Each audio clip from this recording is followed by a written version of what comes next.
Hello friends, welcome to Learning Concepts, where we learn the concepts of electrical engineering in a simple and interesting way. Hi, I am Kanhai Kumar and today we will study about a very important topic in DC machine, that is commutator. आज हम लोग DC machine के एक बहुत ही important part commutator के बारे में पढ़ेंगे और देखेंगे कि कम्यूटेटर होता क्या है और ये कैसे काम करता है। ओके, तो बेसिकली जब हम लोग वर्किंग ऑफ डीसी जनरेटर पढ़े थे वहाँ पर हम लोग देखे थे कि डीसी जनरेटर में जो बेसिक जनरेशन क्या हो रहा था वो एसी हो रहा था। ठीक है, तो अगर किसी को ये कंफ्यूजन है कि वो डीसी जनरेटर एसी कैसे जनरेट करता है या इसका वर्किंग कैसे होता है, तो इसके लिए आप मेरे वीडियोस को देख सकते हैं जहाँ पर हमने डिटेल्स में वीडियो बनाया है। इसमें वर्किंग ऑफ डीसी जनरेटर को प्रॉपर्ली हम लोग एग्जामिन किए हैं, एक्सप्लेन किए हैं और बताया है कैसे उस डीसी से डीसी जनरेटर वो एसी में जनरेशन करता है। ओके, तो बेसिकली हम लोग डीसी जनरेटर को डिजाइन कर रहे हैं और डीसी जनरेटर जब डिजाइन कर रहे हैं तो वो आपका एसी आउटपुट दे रहा है। Now since the generator is DC तो हमारा आउटपुट भी डीसी होना चाहिए और basically there is a need to convert this generated AC into DC. इस एसी को डीसी में कन्वर्ट करने का जरूरत पड़ता है और इसको कन्वर्ट करने के लिए हम लोग एक मैकेनिकल डिवाइस का इस्तेमाल करते हैं, that is the commutator. Okay, ना बहुत के दिमाग में ये कॉन्सेप्ट आ रहा होगा, ये क्वेश्चन आ रहा होगा कि आखिर न्यू डिवाइस का क्या जरूरत है, हमारे पास ऑलरेडी रेक्टिफायर वगैरह है जिसका यूज करके हम लोग डीसी में इजिली कन्वर्ट करते हैं, तो फिर नया डिवाइस का जरूरत क्यों पड़ा। तो मैं ये कहना चाहता हूँ कि ये जो कॉन्सेप्ट जो आया है आपका डीसी जनरेटर का, ये बहुत इलेक्ट्रॉनिक्स के आविष्कार के बहुत पहले आया हुआ है और उस समय में रेक्टिफायर या डायोड्स इन सब का कोई भी कॉन्सेप्ट नहीं था। उस समय जो भी कन्वर्जन होता था दैट वाज इलेक्ट्रोमैकेनिकल कन्वर्जन और इसीलिए उस समय में एक मैकेनिकल डिवाइस की जरूरत पड़ी जो कि आपका एसी को डीसी में कन्वर्ट करेगा। ठीक है, तो बेसिकली कम्यूटेटर आपका जनरेटर में एसी से डीसी में कन्वर्ट कर रहा है। अब एक चीज और हम लोग पढ़े थे इन कंस्ट्रक्शन कि एक मशीन जनरेटर के रूप में भी काम कर सकता है और मोटर के रूप में भी आपका वर्क कर सकता है। तो आखिर ये कम्यूटेटर जब लगा हुआ है तो मोटर में भी होगा और जनरेटर में भी होगा। तो जनरेटर में तो बात समझ में आती है कि वो एसी को डीसी में करेगा, लेकिन मोटर में ये क्या करेगा। तो बेसिकली मोटर में ये क्या करता है, जस्ट उल्टा करता है। जो भी हम लोग डीसी इनपुट देते हैं उसको इन्वर्टिंग सिग्नल इन्वर्ट करता है और डीसी को एसी में कन्वर्ट करता है। तो ये थोड़ा सा कंफ्यूजिंग बात हो रहा है कि भाई एक ही डिवाइस दोनों में कैसे काम कर रहा है, दोनों साइड से कैसे चेंज कर रहा है और इसका जरूरत क्यों पड़ रहा है। तो इसको हम लोग डिटेल्स में भी हम लोग बढ़िया से देखेंगे। ठीक है, तो सबसे पहले हम लोग देखते हैं कि कम्यूटेटर होता क्या है। तो जैसा कि यहाँ पर आप देख सकते हैं, this is the basic diagram of a commutator. तो यहाँ पर देखिए, ये है आपका आर्मेचर, ये है आपका वाइंडिंग और ये जो सेगमेंट आप देख रहे हैं दिस इज द कम्यूटेटर। ये आपका देखिए कम्यूटेटर सेगमेंट्स है और इसी कम्यूटेटर सेगमेंट में क्या होता है, आपका जो भी कंडक्टर्स हैं वो एंड होते हैं। दैट मीन्स कम्यूटेटर सेगमेंट क्या है, कंडक्टर्स का एंड पॉइंट है। ठीक है, तो कम्यूटेटर जो बना होता है वो सेगमेंट्स में बने होते हैं। देखिए यहाँ पर बहुत सारा सेगमेंट्स बना है।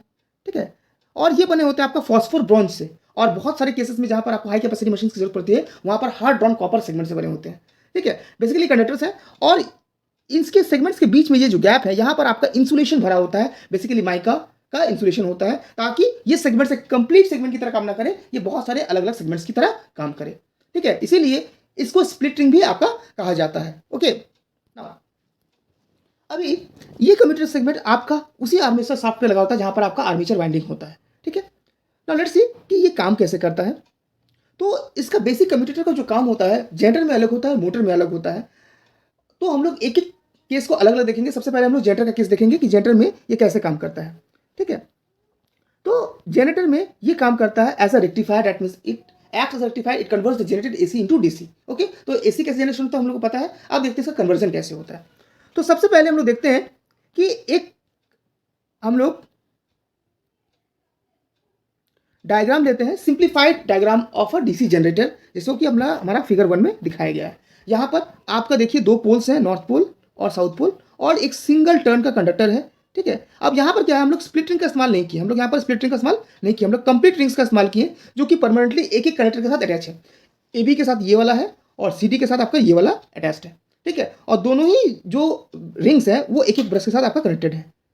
ठीक है, परमानेंटली वो कनेक्टेड है। ठीक है, अभी क्या हो रहा है, लेट अस सपोज कि मान लेते हैं कि इस आर्मेचर कंडक्टर को हम लोग जैसा डायरेक्शन में शो किया हुआ है एंटी क्लॉकवाइज डायरेक्शन में हम लोग घुमा रहे हैं, जैसे कि आपका दिख रहा है एरो में। ठीक है, यहाँ पर एरो में दिख रहा है ना आपका, यहाँ पर आपका ये जा रहा है इनवर्ड और ये हो रहा है आउटवर्ड, तो ये एंटी क्लॉकवाइज डायरेक्शन में घूम रहा है। तो जब एंटी क्लॉकवाइज डायरेक्शन में घूमेगा और यहाँ पर मैग्नेटिक फील्ड आपका नॉर्थ टू साउथ जा रहा है, तो अप्लाई द फ्लेमिंग्स, इसमें हम लोग फ्लेमिंग्स का रूल अप्लाई करते हैं, that is Fleming's right hand rule since it is generator. तो फ्लेमिंग्स राइट हैंड रूल अगर आप अप्लाई करते हैं तो यहाँ पर आप देखिएगा कि ए बी में जो करंट का डायरेक्शन है वो क्या हो रहा है, डाउनवर्ड हो रहा है, और सी डी में करंट का डायरेक्शन क्या हो रहा है, अपवर्ड हो रहा है। तो लेट अस सपोज कि डाउनवर्ड करंट को हम नेगेटिव मानते हैं और अपवर्ड करंट को पॉजिटिव मानते हैं। तो इसके हिसाब से क्या होता है कि ये जो ब्रश होगा ये नेगेटिव हो जाएगा और ये जो ब्रश हो जाएगा ये पॉजिटिव आपका हो जाएगा, जैसे आपके यहाँ पर दिख रहा है। ओके, पॉजिटिव दिखा मतलब यहाँ से जो आउटपुट आएगा वो माइनस आएगा, यहाँ से आउटपुट आएगा आपका प्लस आएगा। ठीक है, अब कुछ समय के बाद क्या होगा, ये जो सेगमेंट होगा, ये जो आपका आर्मेचर कंडक्टर होगा ये रोटेट करते हुए आएगा और आपका ये फिगर 2 में जैसे दिख रहा है उस तरह से आ जाएगा, मतलब ए बी अभी यहाँ पर आ जाएगा और सी डी आपका यहाँ आ जाएगा। ठीक है, तो इस केस में अगर हम लोग यहाँ पर हम लोग क्या करते हैं, फिर से फैराडेज का लॉ लगाते हैं, राइट हैंड रूल लगाते हैं, तो अब देखेंगे कि सिंस सी डी और ए बी का पोजिशन चेंज हो गया तो यहाँ पर इंड्यूस्ड करंट का डायरेक्शन भी चेंज हो गया। मतलब ए बी में जो पहले करंट डाउनवर्ड था अभी क्या हो गया, अपवर्ड हो गया, और सी डी में जो अपवर्ड था वो क्या हो गया, डाउनवर्ड हो गया। मतलब ए बी के साथ जो ब्रश था जो पहले नेगेटिव था वो क्या हो जाएगा, पॉजिटिव, और ये हो जाएगा नेगेटिव। ठीक है, तो दैट मीन्स यहाँ पर ए बी में जो करंट पहले पॉजिटिव था अभी क्या हो रहा है, नेगेटिव हो रहा है। उसी तरह सी डी में जो करंट पहले पॉजिटिव था वो नेगेटिव हो गया। तो इसका अगर वेव फॉर्म ड्रॉ करते हैं, ठीक है, तो ये इस तरह से आता है जैसे आपका फिगर 3 में दिखाया गया है, ये इस तरह से आता है, ये पॉजिटिव होगा देन ये नेगेटिव हो जाएगा। दैट मीन्स अगर हम लोग स्प्लिट रिंग या कम्यूटेटर सेगमेंट नहीं लगाते हैं तो जनरेशन क्या हो रहा है, आपका एसी हो रहा है, आपका जनरेशन क्या हो रहा है, एसी हो रहा है। अभी इसी आर्मेचर को और इसी मशीन को हम लोग क्या कर रहे हैं, विद स्प्लिट रिंग्स या कम्यूटेटर सेगमेंट के साथ लगा रहे हैं, जैसा कि यहाँ पर आपका डायग्राम में शो किया गया है। ठीक है, तो फिर से वही केस लेते हैं। ठीक है, अंतर क्या है दोनों डायग्राम में, पहले डायग्राम में क्या था आपका, इस जगह पे आपका क्या था, कोई भी स्प्लिट रिंग नहीं था, यहाँ पर आप कंप्लीट रिंग्स था अलग अलग सेगमेंट पे। अभी क्या यहाँ पर क्या है, स्प्लिट रिंग सबका लगे हुए हैं। ठीक है, अब स्प्लिट रिंग लगने से क्या होगा कि ए बी जैसे ही घूमेगा तो एंटी क्लॉकवाइज सेम डायरेक्शन में घूम रहा है, तो ए बी में भी क्या है, ए बी में आपका मान लेते हैं ए बी में आपका पॉजिटिव करंट है और सी डी में आपका downward current it is negative current है। ठीक है, जब ये सेगमेंट घूम जाएगा और अपना पोजीशन चेंज करेगा थोड़ा देर बाद, जैसे कि आपका फिगर 6 में दिख रहा है, ए बी यहाँ आ जाएगा, सी डी यहाँ आ जाएगा। अगेन यहाँ पर जो डायरेक्शन ऑफ मोशन है वो चेंज हो गया, डायरेक्शन ऑफ मोशन चेंज हो गया तो राइट हैंड रूल लगाइए। देखिए ए बी में करंट का क्या डायरेक्शन क्या हो गया, नेगेटिव हो गया है, और सी डी में करंट का डायरेक्शन पॉजिटिव हो गया है। बट अगर दोनों फिगर को आप कंपेयर करेंगे यहाँ पर तो देखिए जिस समय में कंडक्टर अपना पोजीशन चेंज करा साथ साथ रिंग्स भी अपना पोजीशन चेंज करा, तो जो रिंग पहले इस वाले ब्रश के साथ कनेक्टेड था अभी वो रिंग क्या हो गया, नेक्स्ट वाले ब्रश के साथ कनेक्टेड हो गया। मतलब ये जब पॉजिटिव दे रहा था तो इस ब्रश के साथ कनेक्टेड था, जैसे ही नेगेटिव आया वो इस वाले ब्रश के साथ कनेक्ट हो गया। मतलब ये वाला जो ब्रश है जो पहले नेगेटिव था अभी भी क्या है, नेगेटिव ही है, और जो ये वाला ब्रश जो पहले पॉजिटिव था अभी भी पॉजिटिव है। तो सिंपल हम लोग जब सिर्फ क्या किए हैं, उस कंप्लीट रिंग के जगह स्प्लिट रिंग यानी कम्यूटेटर सेगमेंट लगा दिए, तो वो जो आपका एसी जो जनरेशन होता है वो कन्वर्ट हो जा रहा है डीसी में। आर्मेचर में वही एसी है लेकिन आउटपुट में क्या हो रहा है, आपका डीसी में कन्वर्ट हो जा रहा है। ठीक है, आउटपुट आपका क्या हो रहा है, डीसी में कन्वर्ट हो जा रहा है। और उसका अगर हम लोग ग्राफ देखेंगे तो इस तरह से आपको पल्सेटिंग डीसी ही मिलेगा।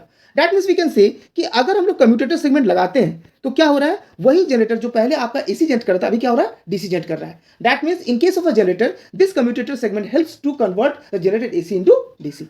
ओके, समझ में आया सभी को? Now let's see in the case of a motor, function of the commutator in case of a motor. Motor में क्या करता है, अब मोटर में तो भाई हम लोग इनपुट देते हैं, डीसी सप्लाई देते हैं, और उस सप्लाई के चलते क्या होता है, वो उसको क्या करता है, टॉर्क में कन्वर्सन करता है। तो मोटर जो बेस्ड होता है फ्लेमिंग्स लेफ्ट हैंड रूल पे होता है। मतलब अगर हम लोग लेफ्ट हैंड को तीनों उंगली को 90 डिग्री पे रखेंगे तो अगर फर्स्ट फिंगर आपका फील्ड दिखाएगा, मिडिल फिंगर करंट दिखाएगा, तो थंब आपका फोर्स का डायरेक्शन दिखाएगा। तो फ्लेमिंग्स रूल के बारे में भी हम लोग एक डिटेल्स में वीडियो बनाया है जहां पर हम लोग देख सकते हैं कि किस तरह से किस क्वांटिटी पे कैसे वो डिपेंड करेगा, कैसे डायरेक्शन हम लोग फाइंड आउट करेंगे, कैसे डायरेक्शन निकालेंगे। ठीक है, तो किन्हीं को भी कंफ्यूजन है, कुछ जानना है फ्लेमिंग्स रूल के बारे में, तो डिटेल्स में आप मेरे वीडियो को देख सकते हैं। आप चैनल पे जाइए, वहां पर आपको फ्लेमिंग्स रूल्स करके एक वीडियो मिलेगा, उसमें आपको डिटेल्स में सारा चीज पता चल जाएगा। ओके, तो हम अब क्या कर रहे हैं, इसी मशीन को मोटर के रूप में यूज कर रहे हैं। सबसे पहले हम लोग यूज कर रहे हैं विदाउट स्प्लिट रिंग्स या विदाउट कम्यूटेटर सेगमेंट, जैसा कि हम लोग यहाँ फिगर 7 में देख पा रहे हैं। ठीक है, 7 में क्या हो रहा है कि यहाँ पर आपका कोई भी स्प्लिट रिंग्स आपका लगा हुआ नहीं है, कंप्लीट रिंग्स है जैसा हम लोग का जनरेटर में था पहला केस में। अभी यहाँ पर ये वाला जो ब्रश है ये आपका पॉजिटिव है और ये नेगेटिव है। तो ये पॉजिटिव ब्रश होने से क्या हो, एबी में करंट का डायरेक्शन क्या हो जाएगा, अपवर्ड, और सीडी में करंट का डायरेक्शन डाउनवर्ड। अब फ्लेमिंग्स लेफ्ट रूल लगाएंगे तो एबी में जो फोर्स का डायरेक्शन होगा वो इनवर्ड हो जाएगा और सीडी में आउटवर्ड हो जाएगा। ठीक है, नाउ इसके चलते क्या होगा, ये इनवर्ड हो गया और ये आउटवर्ड हो गया। इसके चलते क्या हो गया, आपका जो करंट जो टॉर्क होगा वो क्या होगा, एंटी क्लॉकवाइज डायरेक्शन में आपका जो टॉर्क होगा वो क्या हो जाएगा, आपका एंटी क्लॉकवाइज डायरेक्शन में प्रोड्यूस होगा, और ये कंडक्टर भी एंटी क्लॉकवाइज डायरेक्शन में रोटेट करेगा। ठीक है, अब यहां तक तो सही है। अभी क्या हो गया, ये एक बार एक हाफ जब रोटेट करेगा अभी क्या हो जाएगा, ए बी का पोजीशन यहां पर आ जाएगा और सी डी का पोजीशन यहां आ जाएगा।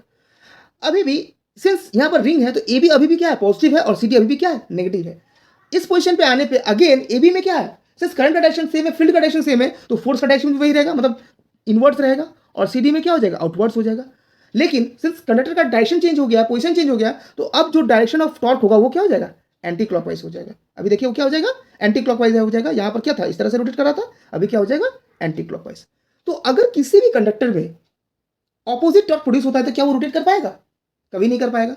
रोटेट करने के लिए आपको यूनिडायरेक्शनल टॉर्क की जरूरत पड़ती है। तो यहां पर भी देख रहे हैं कि एक मोटर में हम डीसी सप्लाई ही दे रहे हैं, लेकिन कम्यूटेटर नहीं है, तो उसी डीसी सप्लाई के चलते क्या हो रहा है कि आपका कंडक्टर में एक बार क्लॉकवाइज टॉर्क बन रहा है, एक बार एंटी क्लॉकवाइज टॉर्क बन रहा है, और दोनों के चलते क्या हो रहा है, आपका रोटर रोटेट नहीं कर पा रहा है। अब अगर मोटर रोटेट ही नहीं कर पाएगा तो वो मोटर मेरा किसी काम का नहीं है।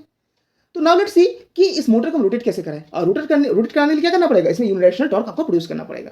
तो यूनिडायरेक्शनल टॉर्क करने के लिए क्या करना पड़ेगा, ये जो फोर्स आपका जनरेट हो रहा है, जैसे ही कंडक्टर पोजीशन चेंज करेगा, इसका फोर्स का डायरेक्शन भी चेंज होना चाहिए, और फोर्स का डायरेक्शन चेंज होने के लिए करंट का डायरेक्शन को भी चेंज होना जरूरी है। ओके, तो नाउ लेट्स सी कि अगर हम लोग कंप्लीट रिंग के जगह स्प्लिट रिंग का इस्तेमाल करते हैं तो क्या हो रहा है, और क्या इससे मेरा प्रॉब्लम सॉल्व होता है कि नहीं। ठीक है, तो यहां पर हम लोग देखते हैं, ये रहा आपका next figure, figure 9 and figure 10। तो फिगर 9 में हम लोग सेम चीज जो फिगर ऊपर था जनरेटर का वही है, सिर्फ यहाँ पर क्या किए हैं, हम लोग स्प्लिट रिंग्स का इस्तेमाल किए हैं। अभी भी जो ए बी है, जो सी डी है यहाँ पर, वो पॉजिटिव डायरेक्शन में है, और दैट मीन्स अपवर्ड करंट है, और इसमें ए बी में क्या है, डाउनवर्ड है। तो सी डी में जो करंट फोर्स लगेगा वो इनवर्ड है, और ए बी में जो फोर्स लगेगा वो आउटवर्ड से, वो क्या है आपका आउटवर्ड है। ठीक है, ये आउटवर्ड फोर्स लग गया। अब यहाँ पर भी जो टॉर्क होगा that will be anti clockwise direction. तो यहाँ तक तो मुझे कोई दिक्कत नहीं थी। अब दिक्कत कब आ रही थी, जब मेरा पोजीशन चेंज हो रहा है। तो नाउ लेट्स सी कि जब एक हाफ ये रोटेट कर जाता है और ए बी और सी डी अपना पोजीशन चेंज करता है, इस समय में क्या होता है। तो जैसे ही ए बी और सी डी अपना पोजीशन चेंज करता है, अभी देखिए इसके साथ साथ रिंग्स भी अपना पोजीशन चेंज करता है। तो पहले जो रिंग पॉजिटिव ब्रश के साथ था, अब वो क्या हो गया, वो रिंग जो ए बी का ब्रश था वो अभी क्या हो गया, यहाँ से देखिए ठीक से, देखिए ए बी का ब्रश क्या था, पहले नेगेटिव ब्रश के साथ कनेक्टेड था, अभी ये वाला ब्रश क्या हो गया, ए बी का ब्रश क्या हो गया, पॉजिटिव ब्रश के साथ कनेक्टेड हो गया। मतलब ए बी में करंट का डायरेक्शन क्या हो गया, अपवर्ड हो गया, और सी डी में जो पॉजिटिव ब्रश के साथ कनेक्टेड था अभी क्या नेगेटिव ब्रश के साथ कनेक्ट हो गया, तो इसमें डायरेक्शन क्या हो गया, डाउनवर्ड। मतलब ए बी में जो फोर्स पहले आउटवर्ड था अभी क्या हो जाएगा, इनवर्ड। लगाइए फ्लेमिंग्स लेफ्ट हैंड रूल, देखिए हो गया। और सी डी में जो पहले इनवर्ड था अभी क्या हो गया, आउटवर्ड हो गया।